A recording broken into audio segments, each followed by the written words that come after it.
저는 우리 정부와 국민의힘이 한 가지 공통점이 있다고 생각합니다. 우리는 미래를 정교하게 대비하는 사람들이고 국가와 국민에 대한 강한 책임감을 가진 사람들입니다.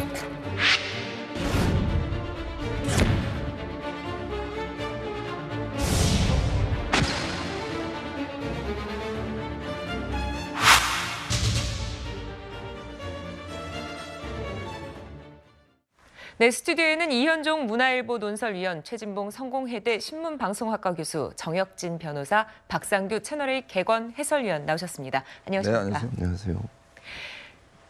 김기현 전 대표 사퇴 후 국민의힘 공백을 수습하기 위해 빠르게 움직이고 있습니다. 어제 비상의총에선 비대위원장 논의가 있었는데 어떤 이야기가 오갔을까요? 참석자들의 목소리부터 들어보겠습니다. 한동훈 장관 얘기가 좀 많이 나왔다 하시던데. 네, 많이 나왔어요. 한동훈 장관이 맞네. 참신하고 뭐 지지도 높으니까 하자. 아직 검증이 안 됐다. 뭐 이런 거지. 한동훈 장관 같은 분을 모셔야 된다 이런 얘기도 상당수 있고 그래서 한동훈 원희룡 말고 제3의 인물에 대한 김한길 의원 같은 분을 생각하고 얘기한 분도 꽤 많았어요. 어느 정도 정치 경험이 있는 분, 그리고 또 어느 정도 독자적인 그 정당의 목소리를 낼 수 있는 분, 그리고 또 우리 외연을 확장할 수 있는 분. 네, 이현종 의원님, 네. 보면 한동훈 법무부 장관 얘기가 거의 대부분이었던 것 같습니다. 그렇죠. 이제 뭐 한동훈 장관이 되어야 되는 이유, 안 되어야 되는 이유 각각 제가 뭐 한 100가지는 들 수 있을 것 같아요. 네. 그러니까 뭐 되어야 되는 이유만 되면 뭐 그렇게 많이 될 수가 있고, 또 안 되어야 되는 이유도 나름대로 설득력이 있습니다. 예. 자, 근데 이제 문제는 지금의 국민의힘 위기를 어떻게 돌파할 것인가, 그리고 내년 총선을 어떤 전략으로 갈 것인가, 이게 이제 가장 중요한 거 아니겠습니까? 예. 그래서 우선 한동훈 장관이 이제 지금 거론되는 이유는 결국 이제 내년 총선에서 국민의힘이 뭔가 세대 교체라든지 또 새로운 어떤 신선한 바람이라든지 이런 선거의 프레임을 바꾸는 거. 왜냐하면 2년 차에 보통 이런 총선은요 주로 정권 심판적인 성격이 강합니다. 예. 자, 그런 정권 심판이 강한 선거를 그냥 국민의힘이 지금 현재로 상대 치른다면 거의 뭐 패배가 예약이 돼 있는 거랑 마찬가지겠죠. 그러면 이 프레임을 바꿔줘야 되는 거예요. 그럼 뭘로 바꿔주느냐? 그럼 미래 권력에 대한 어떤 이 선택으로 바꿔줘야 되는데, 그는 역대 우리가 이 국민의힘에 쭉 비대위원장이 있었습니다만은 유일하게 성공한 게 이제 박근혜 비대위 아니겠습니까? 예. 그럼 뭐냐면 결국 박근혜 전 대통령의 당시에 미래 권력이었고, 자, 그러다 보니 그 선거의 운명이 자신의 운명과 일치화 시켰거든요. 그래서 정말 열심히 당시에 선거운동을 했지 않습니까? 그 결과로 결국 그때 박근혜 비대위가 152석을 성공을 했거든요. 자, 그렇다면 지금 국민의힘의 입장에서 볼 때는 지금 뭐 정치 경험 있고 뭐 등등 여러 가지 이야기가 지금 좀 전에 나왔지만, 국민의힘이 과연 정치 경험이 없어서 지금 이런 상황이 있을까라는 생각을 해봅니다. 네. 그럼 뭐냐면 국민들에게 국민의힘이 뭔가 미래지향적이고 뭔가 어떤 변화를 담아낼 수 있는 그릇이 아니다는 판단 때문에 지금 저는 지지율이 안 나온다고 보거든요. 그렇다면 거기에 어떤 면에서 보면 좀 호응할 수 있는 사람들, 이런 부분들을 어떻게 할 것인지, 그리고 공천개혁을 어떻게 하면 이룰 수 있을 것인지, 이런 면에서 본다면 지금 한동훈 위원장만큼 저는 적임자가 없다 이렇게 보고 있습니다. 그만큼 아마 변화가 두려울 겁니다. 실제로 뭐 지금 국민의힘 내에서 주로 영남 출신 의원들 중에서 반대하는 의원들이 꽤 있을 것 같은데, 왜냐하면 정치를 모르는 한동훈 위원장 올 때는 자신의 기득권이 지켜질지 안 지켜질지 지금 모르는 상황 아니겠습니까? 그런 우려 때문에 지금 여러 가지 어떤 반발을 하고 있긴 하지만, 그러나 선거 전략이라는 차원에서 본다면 한동훈 카드의 어떤 유효성은 저는 충분히 있을 수 있다 이렇게 보고 있습니다. 네. 최진봉 교수님은 어떻게 보십니까? 저는 한동훈 장관으로 갈 가능성이 높은데 저는 좀 부정적이에요. 이유가 네. 뭐냐면, 그러니까 박근혜 비대위가 이길 수 있었던, 승리할 수 있었던 당시의 이유는 그 박근혜 비대위를 승인한 사람이 이명박 전 대통령이에요. 그러면 두 사람은 정적 관계였어요. 그러니까 이미지가 완전히 다른 거잖아요. 이명박 전 대통령 이미지가 안 좋았을 때 박근혜 당시에 이제 비대위원장이 들어오면서 분위기 쇄신이 이루어졌다는 거죠.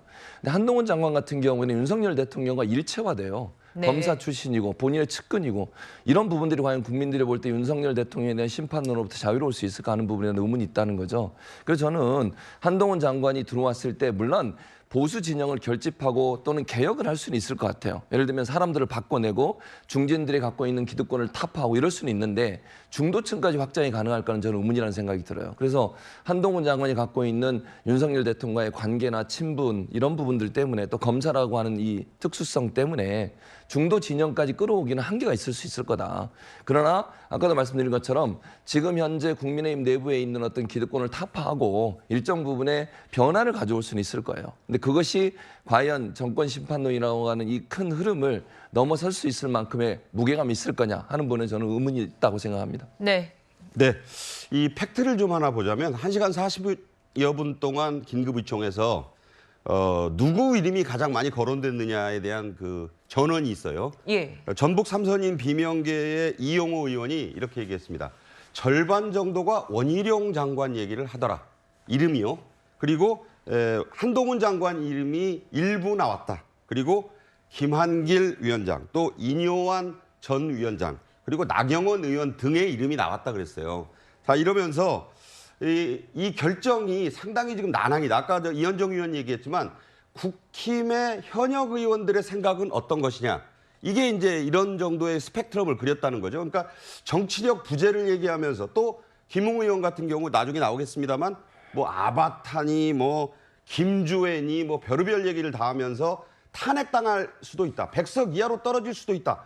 그러니까 이제 이용 의원이 무슨 탄핵 얘기가 여기서 왜 나오느냐 이렇게까지 얘기했는데 예, 지금 보시는 것처럼 네, 중요한 건 네. 18일 내일 모레 월요일 날 국힘의 긴급 그 회의가 있어요. 시도위원당 그 원외 위원장 합동 회의를 소집했는데 한 200명 모인다 그럽니다. 자, 여기서 의견 수렴을 해보겠다는 거예요. 물론 투표로 결정하는 건 아닙니다. 하지만 이 모임에서 과연 누가 이 원외까지 있기 때문에 여기서 나오는 의견은 윤재옥 권한대행으로서도 대표 권한대행으로서도 무시할 수가 없을 거예요. 그러니까 아직까지 그러니까 오늘 토요일인데 일요일 거쳐서 월요일까지 갑론을박이 온 오프라인에서 이어질 겁니다. 그러니까 아직 결정 주사위는 모르겠다. 그러면 이제 그 용산을 비롯한 지도부의 의중이 한동훈 장관으로 모아지고 있는 것만은 맞는데 그게 과연 폭넓게 받아들여져서 결정이 날 거냐. 18일 날이 중요하다고 봅니다. 네.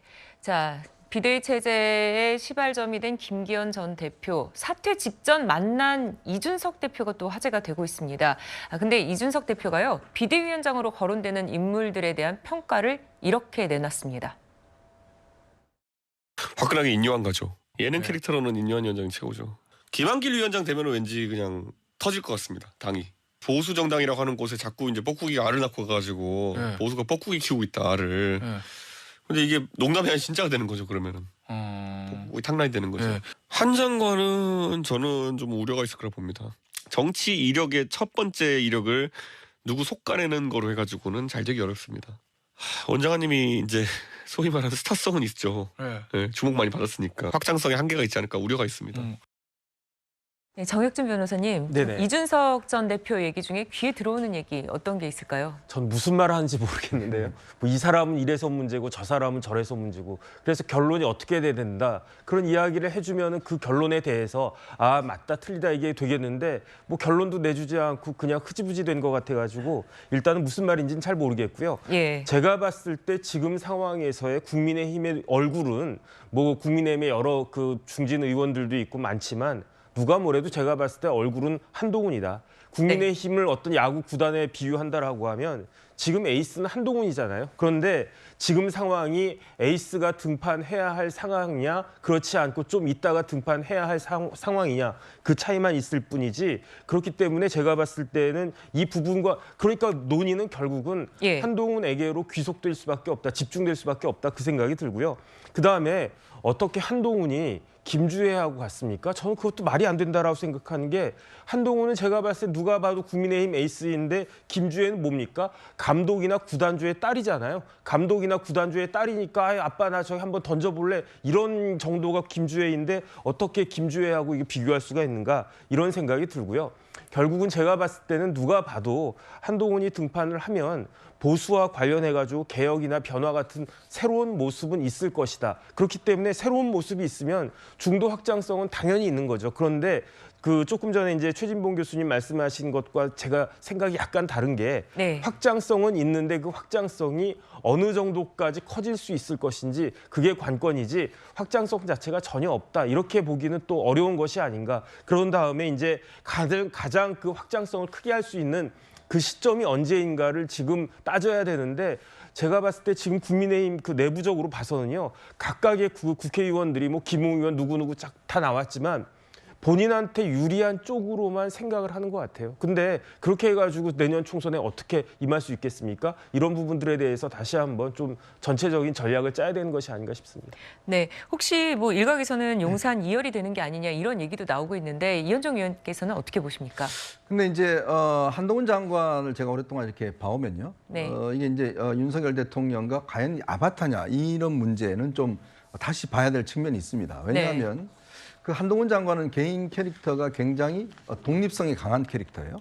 그러니까 이분이 이제 술도 안 마시고 골프도 치지도 않고 네. 오로지 수사만 하는데 일체 민원을 받지 않습니다. 제가 옛날에 검찰 출입할 때 기업 관계자들이 가장 힘들어하는 게 뭐냐면 한동훈하고는 도대체 이야기가 안 된다. 뭔가 씨알이 안 맥힌다는 이야기예요. 그래서 예전에도 굉장히 어떤 내부에서 우려가 많지만 그러나 한동훈 장관이 수사는 워낙 잘하니까 이거 뭐 말을 못했던 거거든요. 그리고 사실은 윤 대통령하고 뭐 일치한다. 물론 본인이 이제 그 추미애 장관에 탄압받으면서 일치한 측면이 있지만 지난번 사면 같은 경우가 아주 대표적인 케이스입니다. 그때 기업 관계자들을 사면하려고 했는데 한동훈 장관이 끝까지 반대를 했어요. 네. 결국은 그때 1차 사면에 기업 관계자들이 포함되지 않았습니다. 왜냐? 본인이 일단 수사했는 기업 관계자 이거 지금 하면 안 됩니다라고 해서 윤 대통령이 몇 차례에 걸쳐서 제가 알기로는 기업 관계자 왜냐하면 법무부 장관이 올려야 되거든요. 네. 대통령이 지시 안 해도 되는 게 아니거든요. 그렇음에도 불구하고 본인이 끝까지 안 올렸어요. 이제 그러다 결국은 그 다음에 이제 좀 시간이 한참 지나서 이제 사면이 됐는데 이제 그런 캐릭터를 보더라도 저는 한동훈 장관이 뭐 이 대통령이 지시한다고 해서 그냥 바로 시행하는 저는 그런 캐릭터는 아니라고 봅니다. 왜? 그렇기 때문에 지금 한동훈 장관이 나름대로 국회나 뭐 등등 일반적인 인기가 있는 것이 윤 대통령하고 이미지가 같은 이미지가 아니라 좀 더 차별적인 이미지이기 때문에 또 인기가 있는 측면이 있어요. 자, 그렇기 때문에 그런 우려는 이제 본인이 아마 비대위원장을 맡게 될 경우에 첫 번째 당면할 문제가 바로 이제 김건희 여사 문제일 겁니다. 네. 이것에 대한 이 특검법 이걸 어떻게 처리할 것인지. 자, 이게 이제 가장 중요한 문제. 두 번째 바로 이제 이준석 전 대표에 대한 문제일 겁니다. 이준석 전 대표 한동훈 장관 한 번도 비난한 적이 없어요. 왜 안 했을까요? 결국은 뭐냐면 한동훈 장관이 비대위원장 돼야 본인이 뭔가 살 길이 생긴다고 생각하는 거거든요. 네. 그런 측면이 있습니다. 자, 그리고 이제 공천 문제예요. 공천 문제 같은 경우도 지금 제가 알기로 평균적으로 한 35, 40% 정도 그동안 물관리가 되어 왔거든요. 국민의힘도 마찬가지일 겁니다. 근데 한동훈 장관 되면 제가 볼 때는 과감한 아마 공천 물갈이를 할 거예요. 그거에 대한 우려가 굉장히 큽니다. 영남 지역이나 등등 이런 데서는.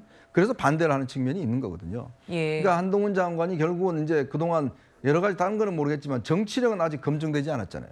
그러니까 그런 큰 시험을 통해서 사실은 킬러 문항이죠. 킬러 네. 문항을 어떻게 푸느냐에 따라서 저는 한동훈 장관이 정말 정치인으로 클 수 있느냐 없느냐 그건 결정 날 거라 보고 그건 결국 본인의 역량에 달려 있다 이렇게 보고 있습니다. 네.